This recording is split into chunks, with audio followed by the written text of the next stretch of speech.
네, 오늘은 지난번에 살펴봤던 CPI, 소비자 물가지수 관련해서 좀 더 깊이 있는 내용 말씀드려보도록 하겠습니다. 5월달 CPI 지난 영상 보시면 자세하게 쭉 설명을 드렸고, 결론적으로 보시게 되면 MOM이 0.08% 상승했고요. YY 2.4, 코어도 0.13, YY도 2.8입니다. 상당히 예상을 밑돈 흐름이 나왔고 뚜렷하게 물가 영향을 받고 있지 못한 그런 모습을 보여줬죠. 여전히 물가가 예상보다 낮게 잡히면서 긍정적인 물가 흐름을 보여줬습니다. 보시면 식품지수도 0.29% 상승하긴 했으나 여전히 전반적인 흐름 자체가 물가가 우려될 정도는 아니고, 에너지는 마이너스 0.98로 하락을 했죠. 휘발유 가격이 떨어졌기 때문이고, 그 외에 근원 상품 가격 지수도 여전히 마이너스 0.04로 더 떨어지는 모습을 보여줬습니다. 이 대부분이 신차라든지 중고차 가격도 안정적인 흐름이 이어졌고요. 거기에 근원 PC의 서비스 가격 지수도 지전달 대비 더 떨어지면서 0.17% 상승률을 기록을 했습니다. 뚜렷한 하락 추세가 진행 중이다, 이렇게 볼 수가 있고, 전반적으로 가장 최근 5월달 CPI 물가 흐름까지만 집계를 해보면 YY 기준으로 4년 만에 최저치를 기록할 정도의 물가 상승률이 나왔다, 이렇게 볼 수가 있겠죠. 어느 정도 최근까지 발표된 미국의 물가는 시장의 예상을 하회하는 모습이 나타났습니다. 따라서 관세 우려가 있긴 했지만 아직은 그 관세 영향이 반영이 되지 않고 있다. 디스인플레이션 추이가 유지되고 있다. 이렇게 정리를 할 수가 있는데, 사실 이러한 상승률의 둔화 조짐이 계속해서 이어지고 있는 가운데, 사실 이 예상보다 낮게 나온 인플레이션 숫자 자체가 조금 더 이 데이터가 어떻게 산출되어 있는지 면밀하게 들여다보면 조금은 다른 면모로 해석될 여지가 있습니다. 결론적으로 지금 이렇게 물가가 잘 잡혀온 흐름 자체가 어느 정도 추정치에 기반을 한 것이다, 이렇게 볼 수가 있는데, 결국 이 노동통계국 BLS에서 CPI를 산출하는 메커니즘 자체가 전국을 기준이죠. 전국 75개 도시에서 약 9만 건 정도의 가격을 수집을 하게 됩니다. 여기에는 단일 품목이 아니고 총 200개 정도의 품목군에 대해서 데이터를 수집하게 되는데, 실제 이 현장 조사원이 직접 슈퍼마켓이라든지 의류 매장, 약국, 가전 판매, 병원, 주유소 등등의 직접 가격을 조사를 하게 되죠.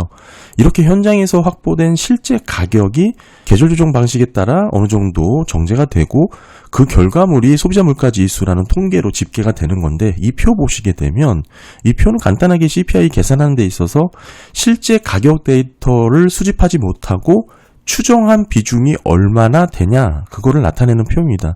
보시면 BLS 노동통계국의 홈페이지에서 발췌한 내용이고요.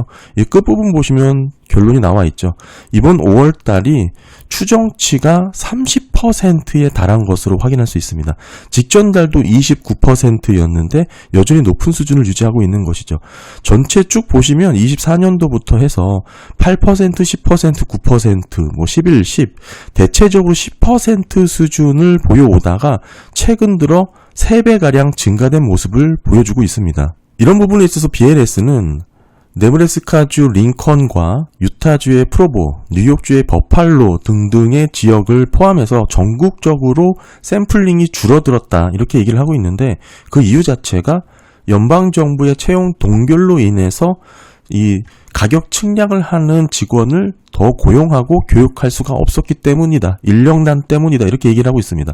따라서 그 결과 이 BLS에서 추적하는 가격 변화에 대해서 추론으로, 한마디로 추정한 비중이 급격히 늘어났다, 이렇게 정리를 할 수가 있는 것이죠. 사실 이런 흐름이 4월달부터도 감지가 됐었는데 어느 정도 일시적인 움직임일 수 있다라는 생각에 그때는 언급을 안 드렸었고, 지금은 이어지는 모습이 나타나니까 단기적인 제한을 받을 수밖에 없겠다, 이런 측면에서 지금은 이 추정 비율이 상당히 높은 수준에서 유지가 되고 있다는 것을 좀 인지를 해야 되지 않을까, 이렇게 좀 판단을 하게 된 거고요. 사실상 이 숫자로 보는 것보다 이 표로 보게 되면 급격히 증가된 부분을 볼 수 있습니다. 같은 내용인데요.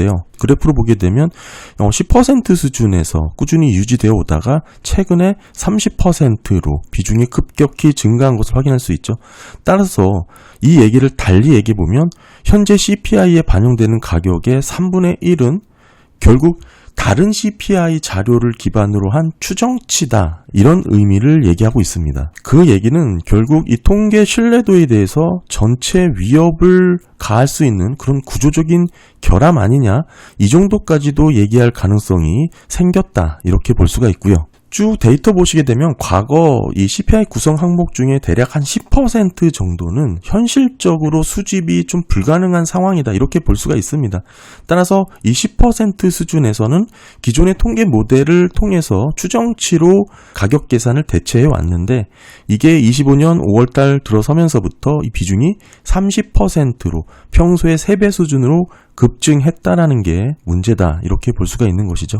따라서 쉽게 얘기하면 지금 보시는 CPI 자료의 실제 가격은 시장 가격이 반영된 게 아니라 과거 가격의 패턴, 과거까지는 가격이 계속 떨어졌잖아요. 그렇기 때문에 과거 가격의 흐름, 그리고 유사 품목의 가격 흐름, 여기에 덧맞춰서 계절 효과 등이 반영돼서 통계적 추정치로 계산이 됐다, 이렇게 봐야 되는 거고요. 상당히 우려스러운 부분은 지금 물가 지수가 그 어느 때보다도 중요한 시국이기 때문에 이렇게 급격한 시장 변화 구간, 한마디로 가격 변동이 그 어느 때보다 중요한 구간에서 나타난 이런 변화가 상당히 좀 우려스럽다, 이렇게 볼 수 있습니다.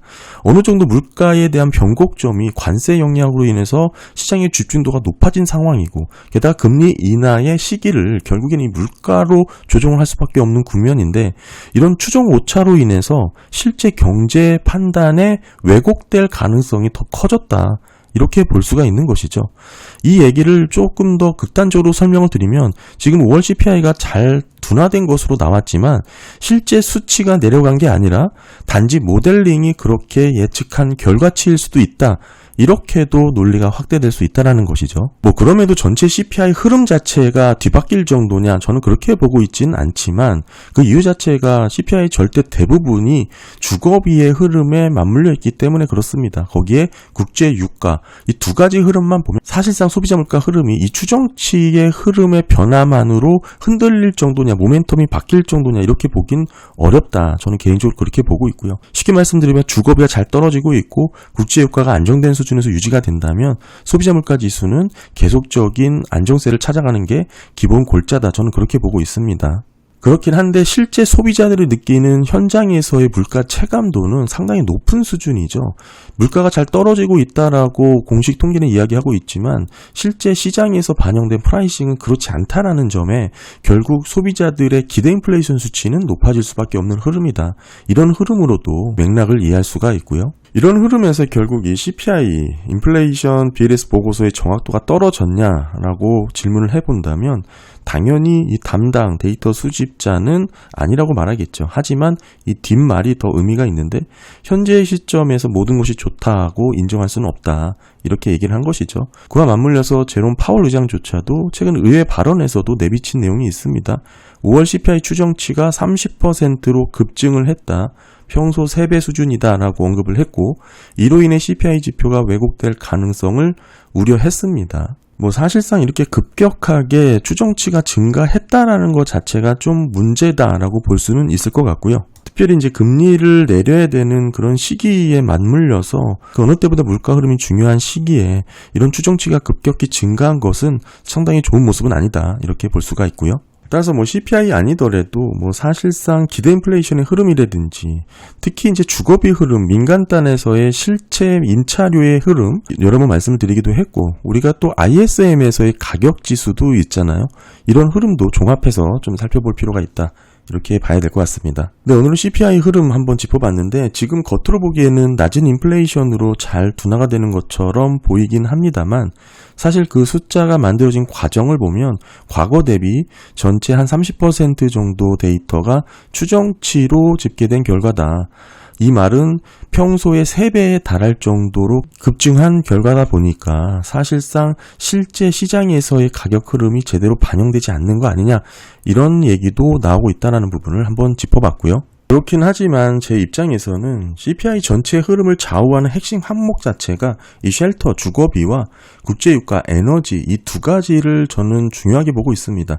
이 두 항목이 차지하는 비중이 절대적으로 크고 시장에 미치는 영향도가 압도적이기 때문에 사실상 이 두 가지 흐름이 안정세를 이어나가고 있다면 이런 추정치가 급증한 배경을 커버할 수 있는 내용이기도 하다. 저는 그렇게 보고 있습니다. 그래서 CPI 해석에 있어서 핵심 축이라고 볼 수 있는 두 가지는 잘 안정세로 접어들었다고 하더라도 그 나머지 사실상 절반 정도 해당되는 부분의 가격 계산에 추정치가 3배 이상 증가했다는 점은 어느 정도 눈여겨볼 만한 그런 데이터고요.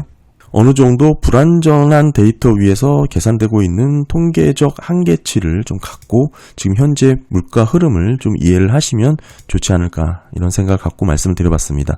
네, 감사합니다.